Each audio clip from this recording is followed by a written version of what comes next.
Exposure triangle atau segitiga pencahayaan adalah sebuah cara yang umum untuk mengasosiasikan tiga variabel penting yang menentukan pencahayaan sebuah foto, yaitu aperture atau bukaan, shutter speed atau kecepatan ranah, dan ISO.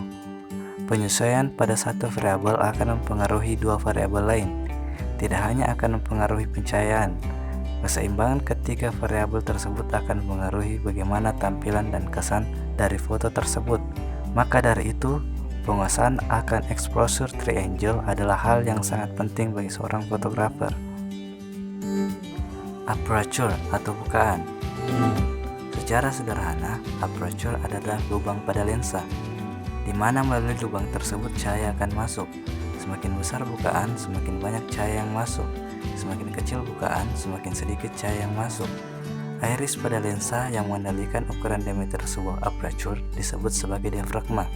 Fungsi utamanya adalah mengontrol seberapa banyak cahaya yang boleh masuk ke dalam. Aperture dinyatakan dengan f-number atau f-stop. Semakin kecil angka f, semakin besar aperture. Semakin besar angka f, semakin kecil aperture. Berikut adalah contohnya.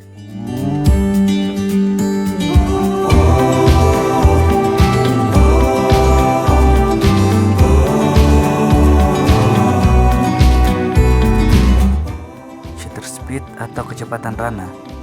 Shutter speed adalah seberapa lama shutter terbuka atau seberapa lama sensor terekspos terhadap cahaya. Jika terbuka lebih lama, semakin banyak cahaya yang masuk. Jika shutter terbuka dan tertutup dengan cepat, maka sedikit juga cahaya yang masuk.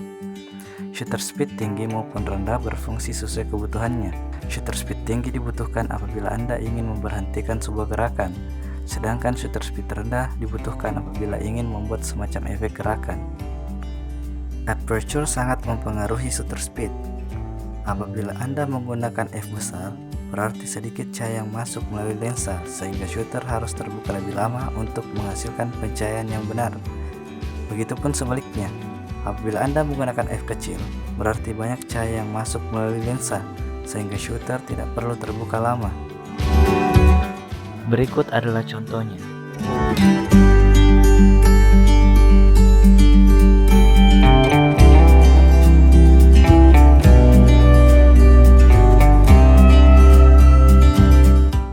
ISO. ISO adalah level sensitivitas sensor terhadap cahaya. Semakin rendah ISO, semakin kurang sensitif terhadap cahaya. Semakin tinggi ISO, semakin sensitif terhadap cahaya. Dengan meningkatkan sensitivitas, sensor dapat menangkap gambar dalam kondisi lingkungan yang gelap tanpa menggunakan bantuan flash. Tetapi semakin tinggi sensitivitas, semakin tinggi juga noise pada gambar. Demikianlah tadi penjelasan mengenai exposure. Terima kasih telah menyaksikan video ini.